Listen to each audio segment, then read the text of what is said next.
Muhammad itu satu, harapan ayah saya agar supaya kayak Nabi Muhammad. Yang kedua, Muhammad artinya terpuji. Biar orang anakku ini ndak ndablek cek terpuji. Masa terpuji ndablek? Ya ndak toh. Nah, yang kedua, faiz. Faza yafuzu wa huwa faizun. Artinya sukses.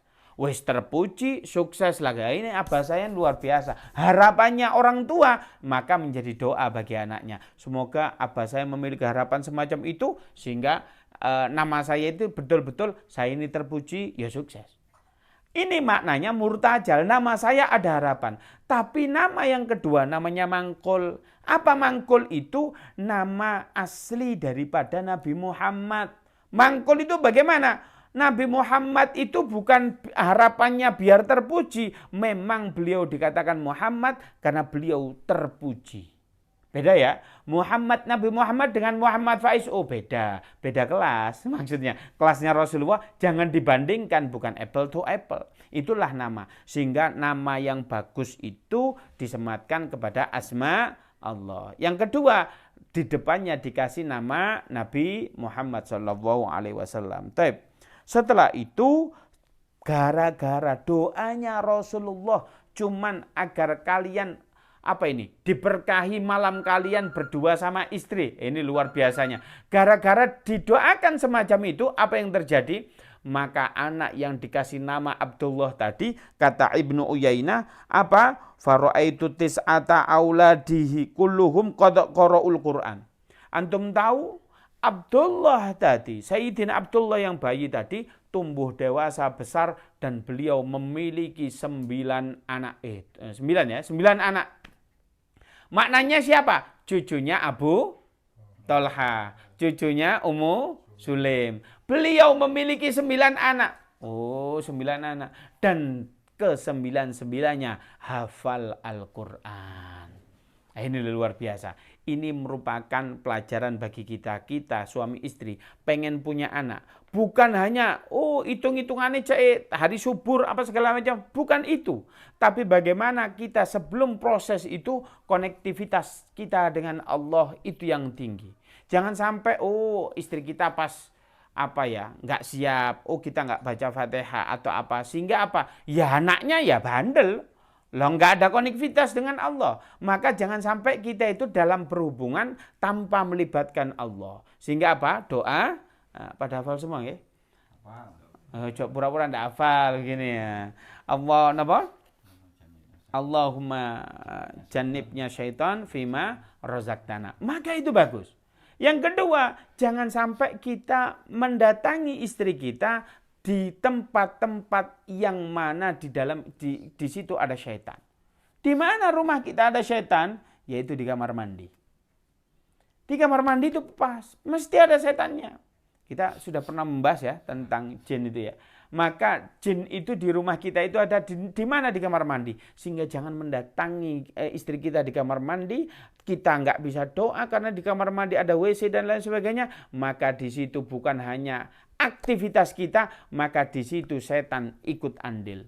Sehingga wajar saja anak dhewe disuruh mondok disuruh ngaji bau andel. Ya kita melibatkan setan. Tapi kalau hubungan kita melibatkan Allah, apalagi didoakan oleh para ulama pernikahan kita, apalagi hubungan kita, Masya Allah. Ini loh Abdullah tadi dikatakan memiliki 9 anak dan 9-9-nya hafal Al-Quran. Luar biasa sekali. Kemudian wa fi riwayatil Muslim. Hadis yang diriwayatkan Imam Muslim. Tadi maknanya apa? Tadi yang pertama diriwayatkan oleh ulama 6 tadi, yang kedua diriwayatkan Imam Bukhari. Tapi Imam Bukhari depannya sama, ekornya saja yang tidak sama. Tapi Imam Muslim apakah sama? Nah, kita baca dulu. Matat ibnu li Abi Tolhah min Ummu Sulaim. Tatkala meninggalnya anaknya Abi Tolhah dari ibu yang namanya Ummu Sulaim. Faqalat li ahliha, tatkala tadi diceritakan di hadis pertama bahwasanya beliau Abu Tolhah tatkala itu keluar. Kemudian Ummu Sulaim itu tatkala jaga anaknya meninggal. Tentunya Ummu Sulaim di sini ada beberapa keluarganya. Faqalat li ahliha, Ummu Sulaim berkata kepada ibunya, berkata kepada ahliha, keluarganya, wahai saudara-saudaraku, kurang lebih begitu ya. La tuhaddasu Abu Talha bi ibnihi hatta akuna ana uhaddisuhu. Mohon para keluarga jangan sampai menyampaikan kabar duka ini kepada Abu Talha, kecuali saya sudah mengabarkan. Ini maknanya seorang istri yang faham keadaan suaminya. Jangan sampai mendapatkan kabar dari orang lain. Kadang itu kita itu begini loh. Kenapa sih ke istri kita itu kok mudah marah?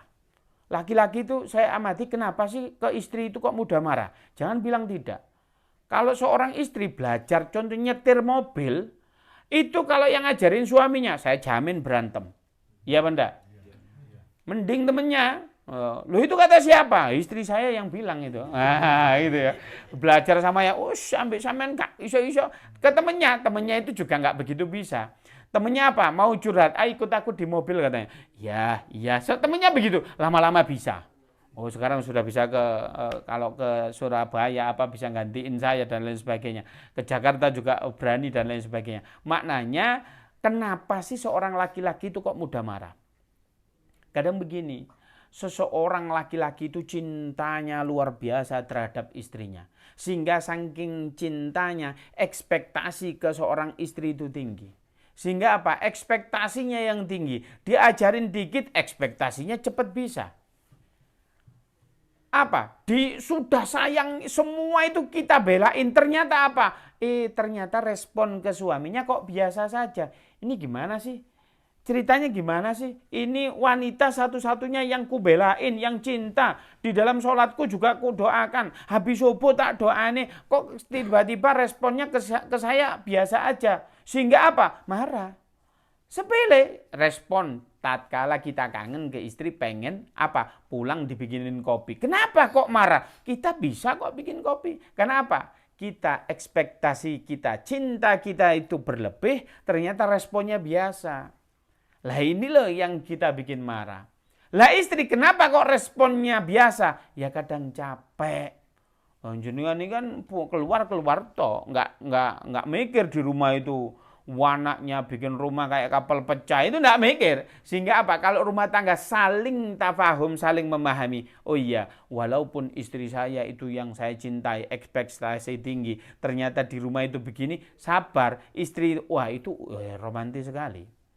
Nah, kalau sudah model begini bagus. Nah, di sini dikatakan dilanjut lagi ya sama kajian kita.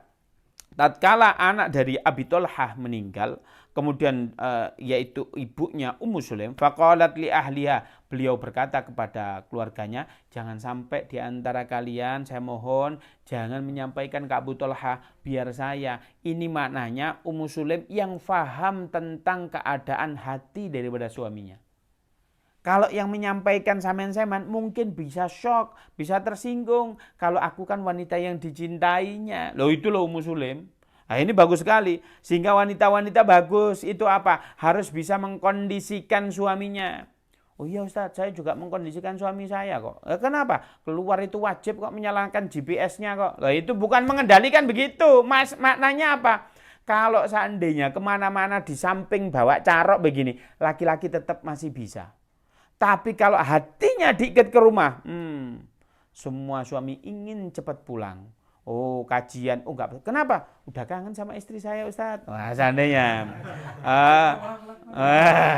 Ternyata sudah ada yang kangen sama istrinya. Lah contoh, makan, ayo kita ke restoran situ. Enggak masakan istri saya lebih enak. Loh itu kan enak begitu.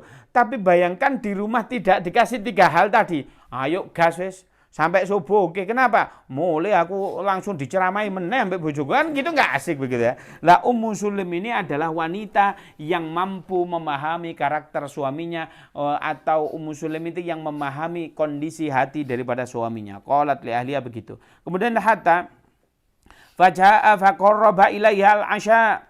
Nah, sudah sesuai apa yang di breakdown tadi, kemudian Abu Thalhah datang, kemudian disediakan makanan. Ini seperti hadis yang pertama, dimasak nih yang enak, makan. Mau nambah lagi Pak? Enggak, Masya Allah deh. Nah, apa ini engkau tahu betul ini ya, masakan kesukaanku. Nah, kalau kesukaan saya pribadi ya ada sate atau kalau siang rujak gitu, tanpa lontong itu, makan iso kenyang. Atau kalau enggak tempe penyet yang ada sambalnya, ada seladahnya. Wah, istri saya ini ada maunya ini. Kok masak begini begitu ya? Wah, ini enak sekali, Masya Allah. Apalagi dicampur dadar, ada tempe penyet. Embuh berkali-kali begitu ya. Embuh nasi, Pak, bukan embuh yang lain begitu ya. Wah, ini sudah Masya Allah. Ini saya harus berpikir tatkala makan gombalan apa yang saya keluarkan untuk istri saya. Itu saya biasa begitu. Karena apa? Dimasakkan yang enak. Kemudian apa? Di sini dikatakan oleh Ummu Sulaim tadi, setelah diberi makanan karena fakana wa syaraba. Tsumma tasonna'at lahu. Beliau itu tasonna'at tadi, saya itu ngobrol sama istri saya. Loh, tasonna'at itu bukan hanya berdandan, tetapi ada body language. Bisa dipahami ya? Ternyata istri saya ini ya memang bahasa Arabnya lebih pintar daripada saya ini ya. Kata dandan begitu ya. Ternyata ada body language. Ternyata apa? Mukanya sudah ditajab. Barangkali bajunya sudah selera daripada suaminya. Ingat ibu-ibu. Suaminya pengen selera model apa, turutin aja. Wong suaminya sendiri kok. Enggak apa-apa. Tapi ya itu tadi, nunggu anak-anak tidur. Nanti ini selera suaminya ya loh, kok pakaian begitu ya, malu lah ibu-ibu. Lah ini apa? Tasonna'at. Itu kata istri saya, ya ada body language-nya begitu ya. Mungkin apalah ya seleranya suami terhadap istrinya, kan istrinya yang paham. Lah istri jenengan bagaimana? Wallahu alam, terserah antum itu. Lah ini Ummu Sulaim bukan hanya dandan, tetapi ada body language yang disiapkan oleh Ummu Sulaim tatkala suaminya sudah makan. Sehingga bahasa kasarannya laki-laki itu tergoda. Berarti apa? Istrinya pandai menggoda suaminya. Hebat itu istri model begitu. Lah ini Abu Talha juga begitu. Tasonna'at, kemudian apa? Wanita ini sudah tajab sekaligus melakukan body language. Ahsana ma kanat tasonna'at qabla dalika. Beliau berdandan lebih cantik daripada hari biasanya. Beliau tampil, mohon maaf ini, seksi atau lebih menggoda daripada biasanya. Intinya tampil yang all out pada saat itu. Apa yang terjadi? Fawaqa'a falamma ana ra'at annahu qad sab'a wa sabaha minha qalat. Tatkala beliau sudah kenyang, beliau mohon maaf sekali kata-katanya, sudah terpuaskan di atas ranjang. Barulah ini Ummu Sulaim berkata, ya Aba Talha, wahai Abu Talha, ra'aita law anna qauman a'aru ariyatahum ahlal baiti fatalabu ariyatahum. Kalau ada seseorang menitipkan sesuatu kepada kita, kemudian tatkala beliau itu butuh, gimana, boleh nggak diambil? Ya boleh. Lah berarti kalau ada orang nitipin kita kursi atau mobil, kemudian diambil gimana? Ya boleh, orang kita cuma dititipin. Nah, Ibu Abu Talha begitu. Kalau orang yang punya itu yang dititipin nggak boleh diambil. Salah orang semacam itu. Kemudian apa yang terjadi? Kemudian apa? Qala faqalat fahtasib ibnaka. Kemudian apa? Sungguhnya kamu mintalah berharap pahala, sungguhnya anakmu sudah dipundut oleh Allah Subhanahu wa taala. Di sini di hadis yang versinya yang diriwayatkan oleh Imam Muslim belum dikuburkan, tetapi anaknya dalam keadaan tenang dan ini mintalah kamu pahala. Maknanya begini.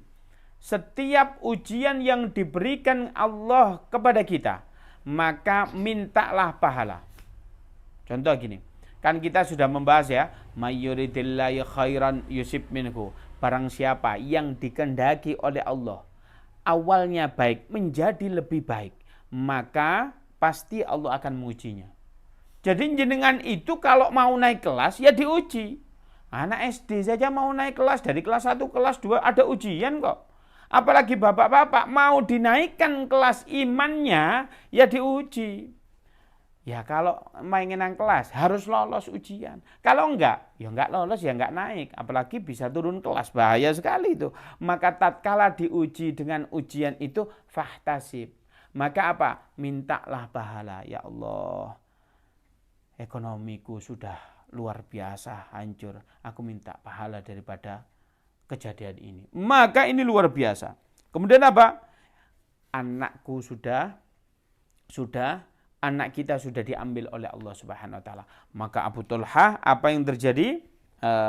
Summa tarakatini hatta idza tatallahat summa ahbartani. Bagaimana kamu sudah meninggalkan aku, menjadikan aku semacam ini, sudah kamu bikin kenyang, sudah kamu servis, aku sudah nggak bisa ngapa-ngapain, ternyata baru kamu kabarkan kalau anakku meninggal. Waduh, ini berat, kata Abu Talha. Kemudian fantalaqa hatta Rasulullah, kemudian beliau mendatangi Rasulullah seperti hadis yang pertama, fa akhbaru bima kana, kemudian dikabarkan keadaannya semacam itu. Kemudian Rasulullah mengatakan barakallahu fi lailatikuma, maka tatkala semoga Allah memberkahi, yaitu di malam itu tadi, kamu tatkala mendatangi istrimu. Ini maknanya, kalau kita diuji oleh Allah, kita diambil contoh, dulu ekonomi kita mapan, maka kita diuji agar supaya lebih baik. Contoh ekonomi kita, ngapunten ini, saya tidak menjat satu-satu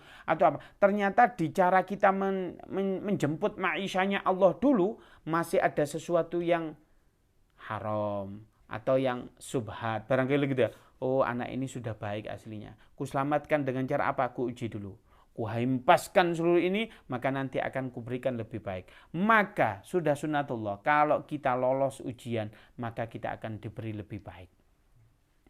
Harus yakin itu. Lah kalau kita yakin anak idadoni abdi, saya itu dalam prasangka hambaku. Oh iya, kalau kehilangan HP santai saja, alhamdulillah. Berarti apa? Berarti Allah akan memberinya yang baru, santai. Antum jangan sampai kehilangan istri, alhamdulillah. Bukan itu maksudnya. Bojone dihilang-hilangkan ini, jangan begitu ya. Ini maknanya kalau antum diuji kerjaan dulunya, saya terus dulu mas saya itu 15 juta, 25 juta sepel, sekarang berapa? 500.000 belum tentu. Maka siap-siap. Sumur itu, saya tanya, sumur itu kalau airnya habis tandanya apa? Sumber yang baru mau datang. Ya enggak? Kalau ini mau habis, lah ini dihabiskan betul oleh Allah. Tapi syaratnya satu, lolos ujian. Lah ini loh berat. Mana ada ujian yang ringan begitu ya. Anak SD aja kadang pusing. Kenapa dek? Ujian pak. Ujian om besok om. Doanya loh itulah anak SD minta doa. Lah jenengan diuji kok gak minta doa. Malah ngersolo dek status. Aku tidak tahu arah hidupku kemana. Ya Allah pak, sudah brengosen. Kok ya sih galau wae begitu ya. Janganlah begitu ya. Nah ini kemudian apa? Maka di setiap ujian Allah berharaplah pahala kepada Allah Subhanahu wa ta'ala.